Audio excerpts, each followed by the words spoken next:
Bonjour à tous, Hugo Réal pour info-hugue.com. Je suis avec Tristan Archer. Salut Tristan, comment ça va? Salut. Ça va et toi? Bah écoute, ça va bien, ça va bien. Un petit échange, une nouvelle interview avec un grand catcheur français, donc ça fait toujours du bien. On est toujours bien là comme ça, avec le soleil qui va bien, donc tout va bien. Écoute, Tristan, je te propose qu'on se fasse une petite interview rapide pour te parler un peu de toi, de ton actualité, de ce que tu as pu faire aussi dans le passé pour ceux qui ne te connaissent pas encore, si ça existe. Et puis voilà, voir un peu qui sont tes projets, quels sont tes projets, pardon. Du coup, moi, la première question que j'avais pour toi, c'est comment t'es arrivé au catch en fait? Comment je suis arrivé au catch? C'est un rêve d'enfant, tout simplement. Je me suis levé un matin, j'avais 4, 5, 6 ans, je sais plus exactement. Mon père regardait du catch à la télévision, c'était l'entrée du Undertaker. La télé est devenue toute noire, il y a eu la musique funéraire et ça m'a scotché. Voilà, tout simplement, je suis resté accro et accroché directement. On a eu une petite période de disette en France où le catch a quitté Canal+. Ouais. Il n'y avait pas les réseaux sociaux, il n'y avait pas Internet. Enfin, si, il y avait Internet, mais il fallait un mois et demi pour télécharger un CD de 700 MO. C'était compliqué d'avoir les résultats, compliqué d'avoir les shows, compliqué de suivre un peu tout ça, mais la passion était toujours là. Et quand c'est revenu via les réseaux sociaux, via Internet, je crois que ça a recommencé sur RTL9, ou je sais pas RTL trop. 9, ouais. RTL 9 en France, ouais. Yes. Ouais. Yes, yes. Et du coup, ça m'a remis un coup de boost. Et j'étais en train de faire des études de STAPS, de législation et de droit dans le sport. Et Ok, je me suis dit, bon, ça me plaît pas trop, je finis le master et je me casse ok. et je vais apprendre le catch. Voilà comment tout a commencé. Ok, voilà, tu vois, on se rejoint en tout cas sur la passion. Je suis pas devenu catcheur, mais en tout cas, la passion est toujours là. Mais c'est vrai que moi, pareil, c'était pas mon père, mais mon grand frère qui était devant sa télé. Du coup, je suivais. Et le samedi matin, je me rappelle être arrivé pas mal de fois en retard à l'école parce que à l'époque, c'était à 6 heures du mat le samedi, je me souviens sur Canal. Ouais. Euh, donc, euh, donc, fallait finir à 7h10 et puis aller à l'école un peu après à la bourre. Donc, c'était compliqué. Mais je me souviens. Yes. Et du coup, qu'est-ce qui fait le déclic je suis passionné, tu vois, comme moi je peux l'être, où tu deviens finalement, non, je vais être catcheur professionnel. Comment ça s'est passé? Bah, moi, depuis que je suis tout petit, depuis que j'en ai vu, je me suis dit que j'allais faire catcheur, en fait. Et je suis super têtu. On m'a dit, ouais, t'es trop petit, ouais, t'es français, ouais, t'es pas assez musclé, ouais, t'es machin. Ouais. Ben, en fait, ça a fait tout l'inverse chez moi. Ça m'a pas découragé. Ça a fait plutôt poussé vers l'avant. Et comme je t'ai dit, fin de master qui me plaisait pas du tout. Euh, Métier qui me correspondait pas. Je me suis dit, bon, il faut que je fasse quelque chose qui me plaît réellement. Bon, après, moi, je viens d'une famille qui est plutôt modeste, très modeste même. Donc, financièrement, c'était très compliqué de pouvoir partir avant ça. Donc, j'ai fini mes études en même temps, en parallèle, je commençais à travailler, même si je commençais déjà à travailler à partir de 16 ans, hein, pas se mentir. Mais là, je mettais vraiment beaucoup de sous de côté pour pouvoir partir au Canada. Ok, Et à la fin de mon master, quand je l'ai validé, je me suis dit, c'est le moment. C'est maintenant ou jamais. J'avais déjà 24 ans, c'était déjà un petit peu tard pour commencer, mais je me suis dit, bon, bah, on n'a qu'une vie, hein, de toute manière. Donc, ça marche pas, ça marche pas. Et ça a plutôt bien fonctionné là-bas. Donc, ça m'a motivé pour continuer. ok. Et du coup, là-bas, quand tu dis là-bas, le Canada, c'est Lenstorm, l'école de Ouais. Lenstorm. Comment ça se passe pour rentrer chez Lenstorm? Alors, pour rentrer chez Nestlé, c'est tout simple, hein, il suffit de payer, hein, tout Ah, simplement. ok, Euh, ça marche. Il faut s'organiser, il faut payer. Après, ce qui est bien, c'est que Landstorm, il est assez droit. Le personnage qu'il a à la télévision, c'est un peu son identité. C'est-à-dire que si t'es mauvais, il va te le dire. Si t'as pas de cardio, il va te le dire. Si t'as rien à faire sur un ring, il va te le dire. Il est plutôt cash. Moi, je me rappellerai toujours de la phrase, c'est pas parce que t'as payé 5000 $ que je vais être gentil avec toi. T'es de la merde, t'es de la merde. Ok. Merci pour Il a l'accueil. vraiment, il a vraiment dit à un gars à la fin du séjour, hein. Donc, c'est euh, c'est dur, mais en même temps, c'est un sport qui est dangereux et c'est un sport où tu es censé pouvoir faire confiance à la personne avec qui tu travailles. Si la personne n'est pas sûre, si la personne n'est pas faite pour ça, on se met en danger pour rien. Et si tous les coachs pouvaient faire pareil et être un petit peu plus francs avec leurs stagiaires, alors je sais que financièrement c'est difficile si on se met à virer tout le monde, Hmm. mais à un moment donné, faut être un Ouais. petit peu réaliste et essayer de faire comprendre aux gens que c'est un métier difficile. Yamakasi, par exemple, t'es pas capable de sauter 30 centimètres de haut, on va pas dire saute du toit, quoi. Ouais. Logique. Voilà. Bah voilà, tous les gens n'ont pas cette logique, mais là, c'était quand même assez rude là-dessus. C'était vraiment. Ok. Ça marche. Et du coup, pourquoi lui, pourquoi Lenstorm? Quand tu es parti de ton master, tu as regardé un peu toutes les écoles et tu t'es dit c'est celle-là la meilleure? Ou est-ce que tu avais une envie particulière parce que peut-être d'autres catcheurs sont passés par là-bas que tu connais ou des choses comme ça? Comment ton choix Alors, s'est fait pour Lenstorm? alors Tom était passé par là. Ok. Donc, du coup, je savais que Lens était le coach principal de la formation qui ne partait jamais. Et en fait, je suis parti dans l'école de Lenstorm parce que c'est le coach qui ne bougeait pas. Il y avait l'école de Dudley, l'école de Shawn Michaels, l'école de d'autres personnes à ce moment-là. Mais en fait, ils étaient jamais là. Ok. Moi, je payais pas 5 000 $ pour être coaché par un élève de. Ouais. Moi, je paye 5 000 $, c'est que je veux être coaché par le gars, en fait. Je veux que le Ok. gars, il soit là et qu'il m'apporte ses connaissances. Quand je dis 5 000 $, il y avait aussi le transport et l'hébergement. C'est pas 5 000 $ l'école. Je crois que c'était 2 800 $, un truc comme ça. Ouais. Mais bon, comme c'est au Canada, faut payer l'avion, T'as faut payer l'avion, puis après, faut se débrouiller derrière, ouais, c'est clair. Ok. ouais, Et, déplacement, la nourriture, tout ça. ok. Et du coup, donc on passe le chapitre un peu Landstorm là. Quelles sont toi tes inspirations? Tu parlais tout à l'heure de l'Undertaker. Du coup, j'ai une question qui me vient avant de parler vraiment de tes inspirations, mais finalement, tu vois, c'est le show, l'entrée de l'Undertaker qui t'a fait tomber amoureux du catch. Euh, Est-ce que pour toi, dans le catch actuel, le catch d'aujourd'hui, les personnages comme ça ont encore beaucoup d'avenir ou est-ce que du coup un peu tous les personnages mythiques, je prends les Stone Cold, les The Rock, les Undertaker, Shawn Michaels, Triple H. Est-ce que du coup, on peut encore créer des personnages ou est-ce que maintenant, il faut plutôt être soi-même et se démarquer via ce qu'on fait dans le ring? Bon, ça dépend, hein. Les deux marchent, hein. On regarde Malakai Black. Tommy, il n'est pas comme ça dans la vraie vie, hein. Ouais, j'imagine. Hein, il a des lapins, il kiffe ses lapins. Enfin, voilà, Mhm. c'est pas le cas pour les gens. C'est pas un sataniste, quoi. Euh, il sacrifie pas ses petits lapins, quoi. Mais, ou encore Bray Wyatt, enfin, c'est des personnages purs. On va pas Ouais, dire le contraire, hein. On est vraiment là sur de la gimmick très très forte et ça fonctionne.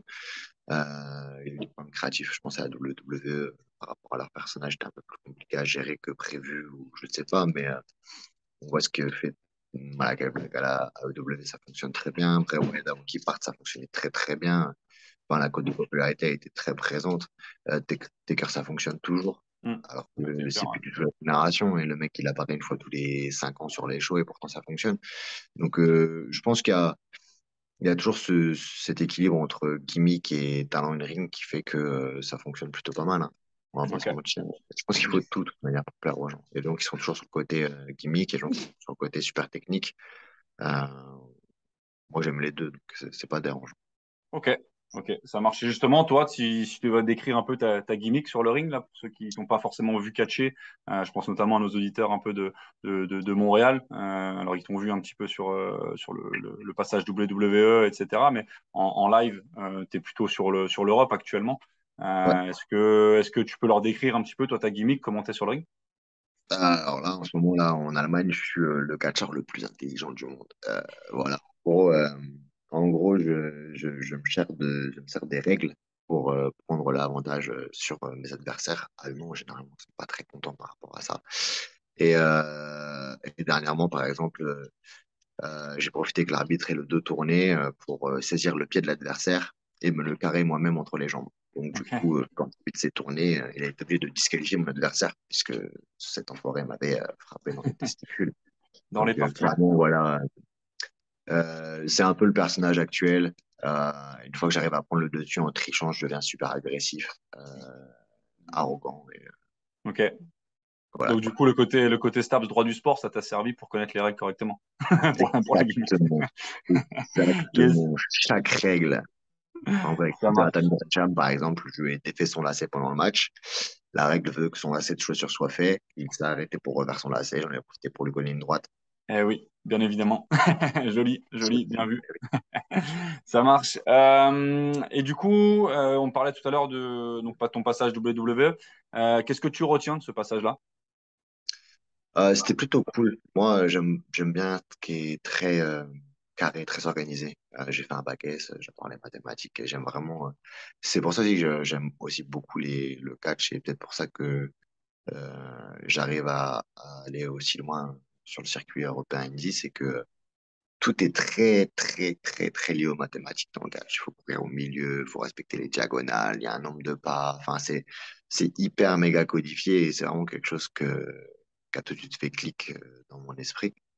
Et la WWE, c'est un peu ça en fait. C'est, faut être là à 8 heures dans telle tenue, faut être là-bas à 8h05 dans telle tenue, faut être là-bas à 9h05 avec telle tenue. Vous avez tant de temps, vous devez passer sur tant de temps, vous devez faire autant de temps. Enfin, c'est comme travailler à l'usine en fait, limite. C'est vraiment hyper chronométré, hyper carré. Et je pense que c'est pour ça aussi qu'ils sont numéro un et qu'ils le seront pendant très longtemps, c'est que il y a un tel niveau de professionnalisme et un tel niveau d'organisation que rien ne peut passer à côté, en fait. Il ne peut pas y avoir d'erreur, il ne peut pas y avoir de raté. Bien sûr qu'il peut y avoir des Hmm. blessures, il peut y avoir un petit quiproquo ou quoi, mais c'est tellement carré tout autour que tout est récupéré et tout est effacé presque. Ok. Et toi, du coup, quand tu arrives avec ce degré d'exigence WWE, que tu reviens sur le circuit européen, est-ce que tu as les mêmes codes sur le circuit européen ou est-ce que des fois tu te dis, bah là, en fait, l'adversaire que je vais avoir, il est peut-être pas aussi formé que ce que j'ai pu avoir à la WWE, il est peut-être pas aussi, tu parlais de safe tout à l'heure quand tu parlais de Lenstorm. Quand tu arrives sur le circuit européen, où on sait, bon, alors en Allemagne, il y a quand même des belles écoles, c'est bien développé. En France, il y en a quelques-unes aussi, hein. On connaît le savoir-faire français, mais elles sont un petit peu plus euh, comment elles sont plus rares. Est-ce que ouais, sur les adversaires que tu peux avoir sur le circuit européen, quand tu vas pour faire le combat, tu te dis bah, de toute façon le gars est formé, il n'y a pas de souci, ça va bien se passer? Ou est-ce que tu as cette petite appréhension de te dire le gars il a peut-être pas autant d'expérience que ceux que j'ai pu voir à la WWE? Alors ça, c'est quelque chose que je fais depuis le début. J'ai remarqué depuis le début, en fait, on n'a pas tous le même niveau, on n'a pas tous été formés de la même façon. Il y a beaucoup d'écoles, pas qu'en France, hein, où les coachs, c'était juste des mecs qui avaient regardé du catch à la télé. Quand il y a eu le gros boom, la WWE, tout le monde ouvrait son école, il suffit d'ouvrir une association loi 1901, en fait, voilà, on s'est retrouvé avec une vague de centaines de catcheurs, tous plus mauvais les uns que les autres. Donc, fallait faire avec. Et moi, j'ai toujours adapté mon catch par rapport à ça. Plein de fois, on m'a dit, oh, on dirait que tu catches contre un balai, en fait. Et, en fait, ça fait 10 ans, pendant peut-être 6 ans, quelque chose comme ça. Je faisais les matchs tout seul, en fait. Je m'arrangeais pour que le gars reste au milieu et qu'au final, il est juste à suivre et il pouvait pas y avoir de raté parce qu'en Ouais, fait, je compensais tout le reste. Et ok. c'est plutôt cool parce que du coup, moi, maintenant, ça me permet de m'adapter à n'importe quel style. Travailler avec un mec qui parle pas anglais. Nombre de fois, j'ai fait des matchs avec des Japonais, les mecs qui parlaient pas un anglais, ça se passait très bien parce que bah, j'arrivais à lire tout ce qu'ils allaient faire, j'arrivais à comprendre tout ce qu'ils allaient faire sans même pouvoir parler parce que bah, pendant des années, je me suis retrouvé sur un circuit européen rempli de mecs un peu caducs. Donc, ce qui est bien, c'est que le tri a été fait au fur et à mesure parce que bah, il y en a qui faisaient ça pour s'amuser Ouais. et il y en a qui le faisaient sérieusement et il reste plus que ceux qui le faisaient sérieusement. Donc, Hmm. au Ok. final, c'était un mal pour un bien. Ouais. Donc on le répétera jamais assez. De toute façon, le catch, c'est un métier. Tu fais pas catcheur parce que tu as envie de faire catcheur. C'est pour ça que je suis pas monté sur le ring encore. Mais ça ne saurait tarder, on verra. Mais voilà, ouais, dans l'idée, donc c'est vraiment de s'adapter à l'autre. Ok. Et si on parle justement, tu parlais de matchs avec des Japonais, des matchs enfin, à l'école de Lenstorm aux États-Unis, sur le circuit européen. Aujourd'hui, l'heure où on parle, 27 juillet, là, on enregistre. C'est quoi le meilleur match que tu aies fait jusqu'à maintenant? Ton meilleur souvenir de match? Après, les meilleurs souvenirs de match, j'en ai plein, mais c'est des périodes en fait. T'as une période où t'es à tel niveau et ton meilleur match c'est ça. T'as une période où tu vas catcher comme ça et ton meilleur match ça va être ça. Donc c'est compliqué d'en choisir que un. Un de mes matchs préférés, par exemple, quand j'ai vraiment commencé, c'était par exemple avec John Gresham. On n'a rien bouqué, on est parti sur du chain mélangé à de la lutte et ça s'est fini avec une discus close line contre un crucifix spin. Il n'y avait rien dans le match et pourtant les gens se sont levés pendant le match parce que du coup c'était très intense et on a vraiment joué là-dessus. Un peu plus tard, j'aurais dit Chris Hero. Aussi Ok. un peu plus tard, Tommy Yen en Hollande, parce qu'il y a eu des grosses émotions, etc., etc. Là, le match de 2022 que j'ai préféré, c'était la semaine dernière avec Kieran Simmons. Ok. Il est super simple parce que Kieran Simmons est vraiment un style WWE. C'est Shine, Cut Off, Comeback, Finish. Et en plus, il y avait des interventions dans le match, donc le match n'était pas hyper compliqué au niveau technique ou quoi. Mais en fait, l'ambiance était telle que, limite, même en n'ayant pas un rythme super rapide, on était obligé de ralentir parce que les gens étaient tellement dedans, il y avait tellement de réactions, tellement d'engouement que tu étais obligé de laisser les gens vivre le truc. Et Mm. c'était clairement un de mes matchs préférés de 2022.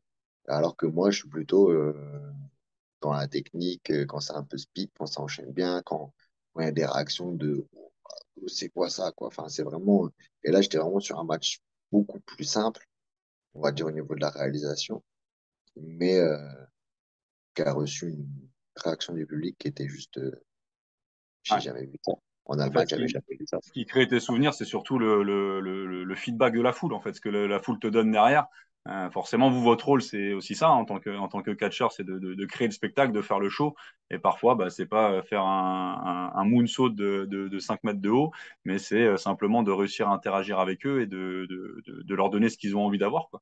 Et après, bah, le lien se fait, se fait avec vous et vous le ressentez sur le ring, quoi. Bah, c'est ça, en fait, le catch, il y a plein de gens qui disent, ouais, mais tu perds, tu te laisses perdre, non, machin, truc.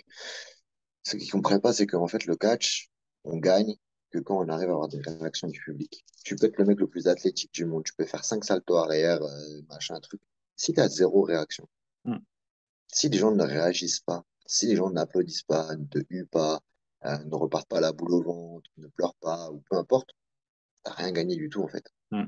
Gagné du tout, tu peux avoir fait le tomber sur le gars, mais en fait, le gars aurait très bien pu te casser la figure avant, puisque de toute manière, c'est prévu d'avance. Ouais. Il n'y a pas de vrai rapport de force, il n'y a pas de vrai rapport. Sinon, Brock Lesnar perdrait jamais un seul match.